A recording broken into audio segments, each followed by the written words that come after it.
2020년에만 인도 사람들이 한국 드라마를 시청하는 시간 증가가 370%입니다. 대부분 인도가 원하는 것은 들어가 있어요. 한국 드라마의 특징은 남녀 주인공이 첫 키스하기까지 14회차를 봐야 된다. 네. 누가 봐도 서로 사랑하는 걸 다 알겠는데 네. 왜 저러고들 있지? 이게 바로 섹스 과잉 미국 드라마하고는 아예 다른 코드를 보여준다는 겁니다. 안녕하세요. 박종원의 경제한방입니다. 사실 강성영 교수님을 통해서 이 국제정제 속에서 이 인도에 대해서 정말 다각도로 좀 살펴보고 있잖아요. 그래서 역사, 전통, 문화까지 두루두루 지금 공부를 하고 있는데 인도 그러면 또 이 빼놓을 수 없는 게 영화지 않겠습니까? 그래서 오늘은 볼리우드의 나라 인도로 가보겠습니다. 서울대 아시아연구소 남아시아 센터장인 이 강성영 교수님 모셨습니다. 안녕하세요. 네. 예, 안녕하십니까? 네. 자, 이 볼리우드 진짜 유명하잖아요. 이 영화들 보면 주인공들이 막 날아다니고 거기다가 항상 이렇게 춤추는 모습 나와서 이것도 좀 신기하고 저는 최근에 트리플 R이라고 불러야 될지 라이즈 리볼트라는 영화 봤는데 와, 인도 영화 왜 이렇게 재밌어 이러면서 봤던 영화입니다. 이제는 세계적으로도 봐도 거대한 산업이라고 볼 수 있겠죠? 예, 그렇습니다. 실제로 볼리우드가 기본적으로 인도 내수 시장을 위한 영화를 만들다가 이제 국제적인 규모로 발전을 했고요. 그러다 보니까 제작비 자체가 굉장히 커진 면이 있습니다. 그래서 실제로 볼리우드 영화 촬영을 위한 조직만 해주는 서비스 회사들이 스위스에 자리를 잡은 게 이미 10몇 년 이상 됐고요. 그러니까 이런 식의 국제화된 네트워크 안에서 볼리우드가 발전해 나가는 모습이 있습니다. 그래서 무시할 수는 없는데요. 그런데 아직도 이제 인도적인 틀을 아예 벗어났다고 하기는 좀 힘듭니다. 이 자료화면 보시면 헐리우드하고 볼리우드 지금 비교를 해놨는데요. 이게 2002년 자료라서 약간 오래된 자료긴 하지만 딱 보시면 전 세계에서 영화를 팔아서 거둬들인 수입이 헐리우드가 510억 달러를 이야기할 때 볼리우드가 13억 달러밖에 되지를 않습니다. 네. 그러니까 편수로 보자면 헐리우드가 739편에 볼리우드가 1013편인데 액수로 따지면 비교하기 힘든 거죠. 이게 2002년 자료니까 지금은 또 약간 오래된 면이 있지만 그렇더라도 이 볼리우드 산업, 영화 산업의 한계 그리고 특징을 굉장히 잘 보여주죠. 그 다음 자료 보시면 이건 2012년 자료이긴 한데요. 네. 첫째로는 자 박스 오피스에서 거둬들이는 돈 액수를 보시면 미국 시장이 월등히 크죠. 네. 그리고 엄청나네요. 중국 시장이 크고요. 인도는 아직도 그 수입 면에서는 일본을 따라가지를 못하고 있는 겁니다. 네. 그런데 여기서 재미있는 게 자 제작되는 영화 편수를 보면 인도가 월등히 많죠. 네, 그러네요, 진짜. 예. 네. 그러니까 또 하나 제작 편수만 많은 게 아니라 실제로 관람객 수도 인도가 월등히 많습니다. 네. 미국보다도 훨씬 많은 게 보이죠. 그럼 극장 요금이 싸서 이렇게 되는 건가요? 이쪽은? 그렇죠. 아직은 경제력이 낮으니까. 그런데 경제력이 낮은 국가들이 대부분 문제는 뭐냐면 컨텐츠 산업 면에서 종속화되어 갑니다. 대부분의 경우는. 그런데 인도는 인도 특유의 영화 산업 문법이 있는 겁니다. 그래서 그 문법을 가지고 인도 영화 산업의 내수 시장을 지켜내기 때문에 선진국 영화들이 침투해서 들어오기가 어려운 구조를 가지고 있는 것이죠. 인도 나름의 영화들의 특징이 있습니다. 그러니까 간단하게 말씀드리자면 첫째는 마살라 영화라고 그러는데요. 네. 마살라가 우리가 아는 커리를 네. 마살라라고 생각하시면 됩니다. 네, 마살라 커리 예. 좋아하는데. 예. 네. 여러 양념을 섞어 놓고 쓰는데 네. 거기에다가 무슨 재료를 넣던지 마살라가 되죠. 양념은 이미 있는 거고. 예. 그러니까 무슨 이야기냐면 액션도 들어가 있고 로맨스도 들어가 있고 뭐 권선징악도 들어가고 스릴러도 들어가고 춤과 음악도 같이 들어가서 버무려서 만드는 영화. 네. 그리고 특징은 또 하나는 항상 해피엔딩으로 끝나야 되고요. 권선징악이어야 됩니다. 그러니까 사는 일 자체가 피곤한데 극장까지 가서 이렇게 비극을 경험하고 싶지 않거든요. 우리가 옛날 전통사회에서 하던 공연처럼 춤과 음악이 나올 때 다 같이 춤추고 노래 부르는 그 잔치판이 벌어지는 게 옛날에는 익숙했습니다. 요즘은 덜합니다. 왜냐하면 대도시 멀티플렉스가 자리를 잡았고 3D 영화관이 이제 많이 자리를 잡은 상황이라 그러는데요. 그러다 보니까 영화를 개봉하기 전에 뮤직비디오가 먼저 개봉이 되고 그 음악과 그 무용이 이미 미디어를 통해서 모두에게 익숙해진 다음에 영화를 보러 가게 되는 겁니다. 그 구조가 있습니다. 그러니까 그런 구조를 뚫고 들어가기가 쉽지 않고 그 구조가 있기 때문에 배우에게 필요한 것은 무슨 능력이냐면 춤추는 능력입니다. 네. 춤을 못 추면 배우가 못 됩니다. 와. 그리고 어차피 노래는 따로 합니다. 우리는 더빙이라고 그러는데요. 그 플레이백 싱어라고 그래서 인도에서는 이렇게 플레이백 싱어 자체가 슈퍼스타입니다. 네. 그게 비밀이 전혀 아니고요. 오, 그거 좀 신기하네요. 그냥 예. 몰래 목소리만 빌려주는 게 아니라 이 사람 목소리는 사실 저 사람이다. 그러면서 예. 그 목소리 빌려준 사람도 스타다는 얘기죠? 예, 그렇죠. 그 사람이 나와서 노래를 불러줘야 그 목소리에 그 뮤직비디오 목소리가 나오니까요. 와, 신기하다. 그래서 슈퍼스타가 되고요. 이제 약간 드물긴 한데 크게 이벤트를 하면 플레이백 싱어가 현장에 나와서 직접 노래를 부르면서 그 배우가 춤을 보여주고 이런 장면이 사람들에겐 제일 이제 감동적이겠죠. 네. 그리고 또 하나는 굉장히 정형화된 인물. 그러니까 무슨 말이냐면 생긴 것부터 딱 악당으로 보입니다. 네. RRR에서도 네. 그 영국 사람 중에도 특히 인상이 악당처럼 보이는 사람 딱 있잖아요. 네, 네. 예. 그렇죠. 그래서 그게 뭘 또 줄여주냐면 굳이 대사를 많이 이해하지 않더라도 이해할 수 있는 맥락을 만들어줍니다. 네. 그래서 인도에 이런 맥락이 강하다 보니까 한국 영화가 엄청난 양이 인도로 진출을 했고 그중에 많은 수는 히트를 했는데요. 모두 다 인도 리메이크를 거쳤습니다. 그러니까 이 문법에 맞지 않으면 그 시장에 적응을 할 수가 없는 겁니다. 네. 그런데 이제 오늘 말씀드릴 거는 이런 것에 대한 전반적인 이야기는 아니고요. 인도 영화 시장이 근본적으로 바뀌고 있다. 바뀌고 있어요? 예. 인도에서 히트친 한국 영화, 예를 들어서 범죄도시, 몽따주, 달콤한 인생, 연애소설, 악마를 보았다, 테러 라이브, 올드보이, 조폭마누라, 광해, 추격자, 엽기적인 그녀, 오직 그대만, 과속 스캔들. 우리가 아는 웬만한 이거 몇 년 전에 히트했던 영화인데 싶은 건 전부 인도에서 리메이크가 됐습니다. 잠깐만요. 제가 지금 말씀 예. 듣다 보니까 해피엔딩이 아닌 영화들이 여기에 상당수가 지금 껴있는데요. 이거 어떻게 예. 된 거죠 도대체? 네. 그러니까 인도식으로 재정리가 되는 거죠. 그리고 이 플롯 자체의 흐름을 아예 인도식으로 바꾸는 경우도 있고요. 되도록이면 충실하게 장면들을 인도식으로 재현해내는 경우도 있고요. 실제로 우리가 느끼는 것보다는 아주 강하게 한국 영화 시장이 이미 인도에 진출을 해 있고 또 연결이 되어 있습니다. 집에서 이제 코로나 때 갇혀 있다 보니까 정말 많은 OTT를 가입해서 예, 오브 더 맞습니다. 탑 플랫폼이라고 하잖아요. 그래서 뭐 넷플릭스, 웨이브, 뭐 티빙 온갖 것들이 있잖아요.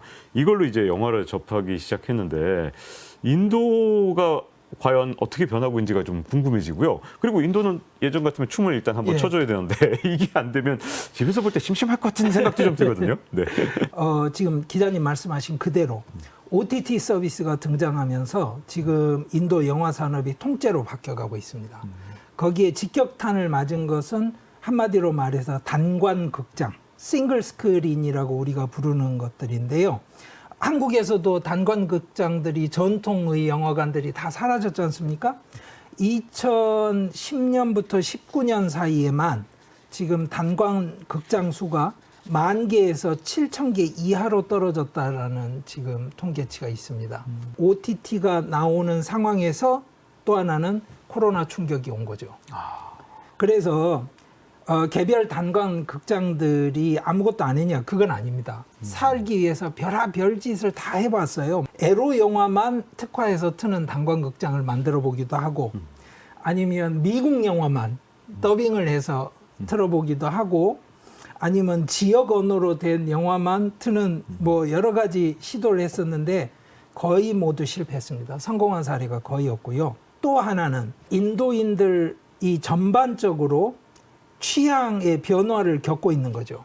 그러니까 80년대, 60년대부터 80년대까지 그 영화를 겪었던 세대들보다 완전히 다른 세대들, 즉 국제화된 취향을 가진 세대들이 자라나고 있는 거예요. 대표적으로 인도 대도시 델리, 뭄바이, 콜카타, 하이데라바드, 벵갈루루, 체나이 이런 데서 15살에서 55살 사이의 대상 3,000명 이상을 가지고 조사한 걸 보면요. 대도시 기준입니다. 극장 방문객 대다수가 15에서 24살 사이 청년층입니다. 그러니까 중간 연령대가 딱 18세예요. 그룹 M이라는 시장조사 업체에서 발표한 걸 보면요. 극장 방문객의 53%가 여성이라고 그래요. 대도시에서는. 그러니까 무슨 말이냐면 액션 영화가 지배적이고 극장 자체의 치안 상황도 그렇게 좋지 못하던 옛날 시절을 떠올리면 안 되는 거죠. 그러니까 옛날에도 지방에 가면 단관 극장이에요. 2층은 표가 비싸고 1층은 싸고 그랬습니다. 그래서 1층은 노동자들이 와서 음악이 나오면 다 같이 일어서서 춤을 추고 뭐 하고요. 2층은 앉아 있어야 됩니다. 점잖은 사람들이. 네. 아, 그렇게 또 분리가 돼 있었군요. 예, 예. 네. 뭐 물론 또 2층에서 뭐라도 먹다가 아래층으로 던지고 뭐 이런 일도 숱하게 있었고 네. 뭐 에피소드긴 하지만 1층에 외국인 여성들 가는 거는 특히 조심해라 하지 마라 뭐 이런 그런 것도 있고 그렇습니다. 실제로는. 네. 그런데 지금 현재는 이야기가 다릅니다. 중요한 건 한국에서 생각하듯이 그렇게 극장이 전반적으로 죽어가는 게 아니라는 거예요. 대답한 사람 57%가 6개월에 한 번은 극장에 간다고 그래요. 그리고 또 하나는 61%가 극장 가는 일이 사회생활이라고 이야기를 합니다. 그러니까 자기 친구들과 관계 맺는 것, 가족들과 관계 맺는 것에 굉장히 중요한 부분이 극장 방문이에요. 그래서 이거를 가지고 이제 시장 조사를 할 거 아닙니까? 2022년 데이터가 있어요. 9월 달에 유거브라는 그 영국 시장 분석 업체가 했던 조사인데요. 한 1,000명이 조금 넘는 도시민들을 상대로 조사를 했어요. 그랬더니 재밌는 게 이거예요. 3분의 1의 사람들이 돈 내고 극장 갈 필요가 없다고 대답을 합니다. 그리고 69%가 극장 가는 빈도도 줄었다고 말을 해요. 네. 왜 극장을 덜 가게 됐어요? 그러니까 44%가 스트리밍 서비스가 있잖아요. 이런 거고요. 42%는 나는 집에서 보는 게 더 좋아요. 이렇게 말하고요. 32%는 극장 너무 비싸요. 이러고요. 그런데 재밌는 거는 또 남인도보단 북인도가 스트리밍 서비스를 선호를 합니다. 네. 그리고 40대 이상이 훨씬 선호를 해요. 그러면 자 지난 6개월 동안 새로 개봉한 영화를 어디서 봤냐 이렇게 물으면 50%가 OTT에서 봤다고 합니다. 오, OTT가 예. 이 인도에서 완전히 이제 파고들기 시작했다는 얘기네요. 그리고 22%가 TV에서 봤다고 그러고요. 16%만 극장에 갔다고 이야기를 합니다. 네. 그렇게 하면 이거는 이미 OTT로 무게중심이 옮겨갔다고 이야기할 수 있겠죠. 네. 결론적으로 이 자료를 보시면 극장 비중이 25.2고 OTT 비중이 70이 넘었죠. 네. 어마어마하네요, 진짜. 예. 네. 이 변화가 아주 빠른 시기에 일어난 겁니다. 아, 근데 이 OTT가 정말 이렇게 중요해졌다. 그러면 이제 궁금한 게 우리나라 같은 경우, 야, 이 넷플릭스가 그냥 시장을 탁 장악해버리니까 토종 OTT 힘을 못 쓰잖아요. 예. 인도는 도대체 어떻게 되고 있는지 좀 궁금한데요. 아마도 토종들이 약진을 할 거라고 저는 생각을 합니다. 왜냐하면 국가 정책 때문에 그런데요. 지금 OTT 업체가 몇 개냐 하면 인도에는 40개가 넘습니다. 와, OTT가. 42개를 세기도 하고 47개를 세기도 하고 M&A가 끊임없이 일어나니까 정확하게 그러니까 소유주가 한 업체인데 채널을 2개를 쓰고 있다. 뭐 앱 기반으로 유지를 한다. 뭐 이러면 어떻게 카운팅해야 될지도 복잡한 문제예요. 근데 하여튼 중요한 건 지금 인도 산업연합하고 버스턴 컨설팅 그룹이 내놓은 자료인데요. OTT를 인도에서 보는 가격이 미국 대비 70에서 90%가 쌉니다. 아니, 그 엄청 싸네요, 그러면. 와, 이거, 그럼 한 달에 1, 2천 원, 뭐 3, 4천 원, 요 정도는 볼 수 있다는 거 아닙니까, 예, 그럼? 맞습니다. 와. 인도의 OTT 업체가 이렇게나 많습니다. 지금 시장 점유율을 어떻게 매길지도 이제 문제인데 가입자 기준으로 하죠. 가입자 기준으로 하면 제일 크게 나타나는 건 디즈니 플러스 핫스타입니다. 이게 네. 1위 사업자고요. 네. 22년 10월 기준으로 6,130만 명이 가입해 있습니다. 와. 그러니까 이게 지금 23년 예측치는 14억 5,210만 달러 매출이 나올 거라고 생각을 해요. 엄청난 시장이 된 거죠. 네. 그러면 이걸 지금 현재 막 40개가 넘는 업체가 존재한다는데 이거 어떻게 정리가 되나요? 이게 이제 굉장히 중요한 이야기죠. 순 접촉사 수입니다. 그래서 19년하고 20년을 대비를 해놨는데요. 유튜브도 상당한 비중을 차지하고 있고요. 디즈니 플러스부터 넷플릭스까지 쭉 보이지만 이 상황이 지금 정리가 안 된 거죠. 네. 결론은 지배적인 상위 사업자들은 대부분 통신사를 끼고 있습니다. 1, 2, 3대 통신사가 같이 하는 겁니다. 네. 그러니까 그 통신사의 가입자 수 확보 경쟁이 OTT 경쟁하고 맞물려 있죠. 이게 만약에 굉장히 강해지는 상황이 되면 어떻게 될까요? 당연히 통신사 지원이 없는 업체들이 힘들어질 것 아니겠습니까? 그러겠네요. 그러면 넷플릭스가 끝까지 내지는 디즈니 플러스가 끝까지 자리를 유지할 거냐. 여기서는 사실 통신사업자의 향배가 굉장히 중요하죠. 근데 통신사업은 아시다시피 규제산업입니다. 정부에서 정하게 됩니다. 디즈니 플러스 핫스타 그러면 우리 생각에는 디즈니네 이렇게 생각하실지 모르지만 그렇진 않습니다. 이게 이미 3위 통신업체 보다폰 아이디어가 배경에 있는 업체입니다. 굉장히 큰 통신사를 배경으로 하는 업체들이 만약에 정말 나서서 경쟁을 시작한다고 그러면 3위 통신사를 끼고 있는 디즈니가 경쟁력이 끝까지 있을까? 이 문제지 않습니까? 네. 여기에서 최근에 사건이 있었습니다. 무슨 이야기냐면 1위 통신사 그럼 당연히 릴라이언스 인도 최대 재벌 기업이죠. 릴라이언스가 그 배경에 자리 잡고 있는 회사가 등장을 합니다. 핫스타가 OTT를 휘어잡은 굉장히 큰 게 뭐였냐면요. 프리미어 리그입니다. 우리는 프리미어 리그 그러면 영국을 떠올리실 텐데 여기는 당연히 크리켓입니다. 네, 그렇죠. 네, 크리켓 프리미어 리그를 핫스타가 중계권을 샀습니다. 그러고 나니까 실시간 크리켓 중계를 봐야 되는 모든 사람들이 가입을 하게 되죠. 그러니까 시장 점유율이 굉장히 올라간 겁니다. 그런데 자 릴라이언스가 등장을 했지 않습니까? 그래서 프리미어 리그 중계권을 자 30억 2천만 달러를 디즈니가 배팅을 했는데 릴라이언스가 질 수 없죠. 30억 4천만 달러 배팅을 하고 가져갔습니다. 와, 금액이 정말 굉장히 크네요. 중계권. 네. 그러니까 결론은 무슨 이야기냐면 이런 식의 그 합종 연행이 앞으로 계속 일어날 것이고요. 앱 기반으로 이렇게 보는 서비스들은 앱을 통합을 할 수도 있고요. 아니면 통신사 단위로 뭔가 이렇게 가입자를 모집할 때 우리 통신사에 가입하면 OTT 서비스 4개를 끼워준다. 뭐 이런 거 있을 수 있지 않습니까? 네. 왜냐하면 소유 지분 구조만 정리를 하면 되니까요. 그래서 지금 나오는 그 시나리오 중에 굉장히 큰 거는 파라마운트하고 그다음에 부우치라는 서비스하고 지오 시네마를 아예 합쳐서 크게 릴라이언스가 판을 짜지 않느냐 뭐 이런 생각을 하게 됩니다. 그렇게 되면 문제가 뭐냐면 자 미국 주도로 그 굴러가는 세계 OTT 시장과는 다르게 인도는 토종 OTT가 뿌리를 내릴 수 있지 않을까요? 이 가능성이 인도에는 살아있는 겁니다.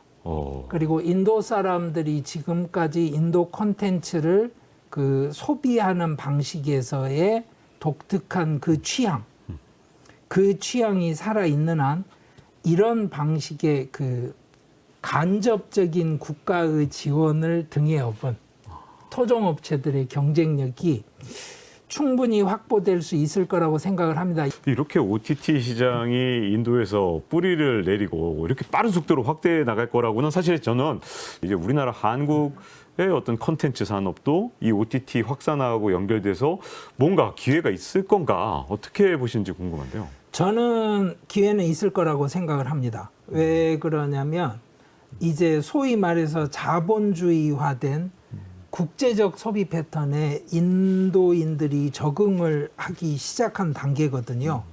그리고 이제 인도에서 한류가 어떤 식으로 전파가 됐고 어떻게 받아들여지고 있느냐에 대해서는 사실 빅데이터 분석부터 굉장히 많은 연구 데이터를 쌓아야 되는데 아직은 데이터가 거의 없습니다. 그러다 보니까 제가 말씀드리기 좀 조심스러운 대목이 있는데 그래서 이런 말씀을 드릴게요. 인도에서 영화 평론이나 컨텐츠 평론을 하는 사람들은 한류 컨텐츠에 대해서 무슨 말을 하는지 그걸 대략 들여다보면 인도 사람들이 어떻게 한류를 받아들이는지 생각을 좀 할 수 있을 것 같아서요. 말씀을 드리려고 합니다. 첫째 잊지 마셔야 될 거는 음악도 마찬가지고 그리고 K-드라마나 컨텐츠도 마찬가지인데요. 절대로 주류 시장에서 인도 주류 콘텐츠와 정면 대결을 하지 않습니다.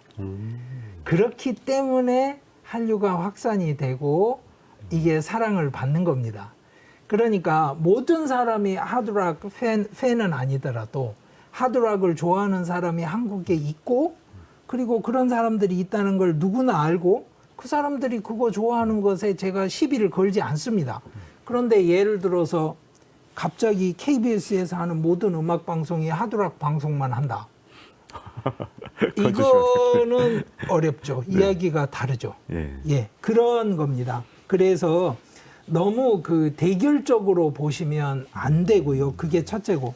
이거는 넷플릭스에서 한 발표입니다. 자, 2020년에만 인도 사람들이 한국 드라마를 시청하는 시간 증가가 370%입니다. 와, 엄청난 속도로 늘었네요. 그때는 2020년에. 예.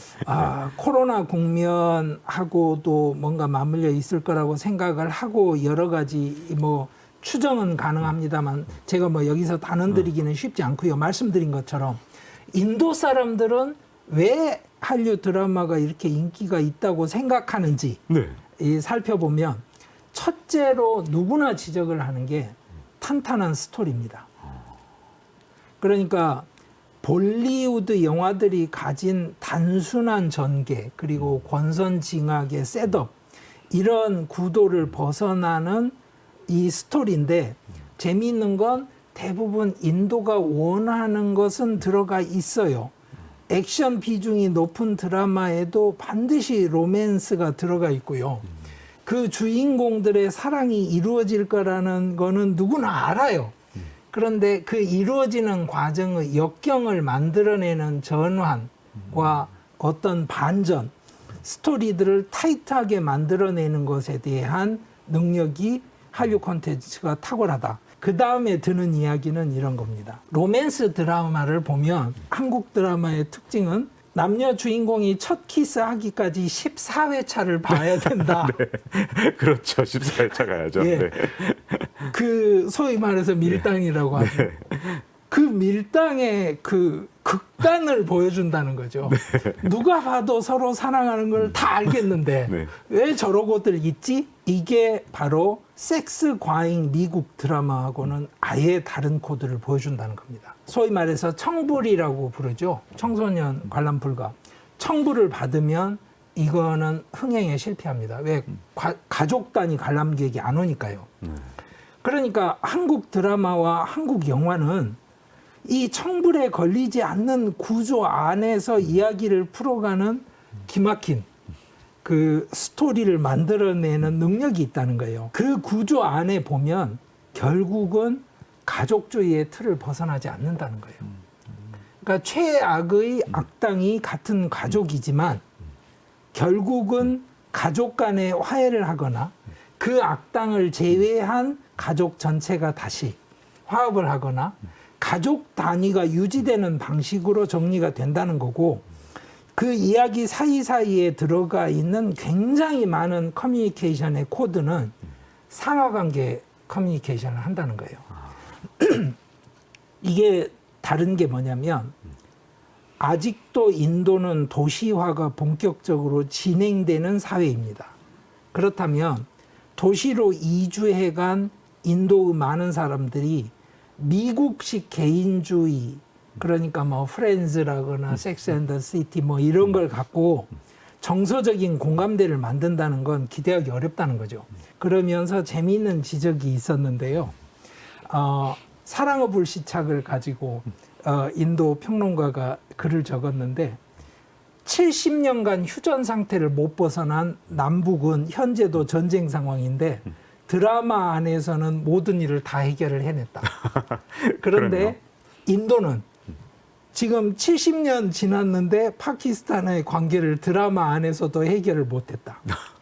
그리고 그게 얼마나 더 심각한지를 보자면 사극 이야기를 합니다. 사극이니까 거기 있는 여성들의 그 활동 방식이나 그 주체성에는 제한이 있는데 사극 안에 보면 그 여성들이 자기 하고 싶은 걸 다 하면서 사는 현대적 여성이라는 거예요. 그렇죠. 그러니까 한국 사람들은 그 남녀 주인공을 그려내는 데에 소셜 코드와 무관하게 주체성을 그려내는 데 일정 정도 성공을 해가고 있고 그 주인공의 모습들이 매력의 핵심 코드를 만든다. 그래서 이 인도 사람들이 보게 되는 한류 드라마 내지는 영화의 그 경쟁력이라는 것은 역시 아직도 사회적인 코드와 닿아 있다. 이게 아마 누구나 합의할 수 있는 이야기일 것 같습니다. 네. 자, 이렇게 인도의 이 영화 시장, OTT 시장 이 안에서의 또 우리 한류 드라마나 영화에 대해서 자세히 알아본 것 같습니다. 자, 이렇게 서울대 강성명 교수님과 함께했습니다. 감사합니다. 감사합니다.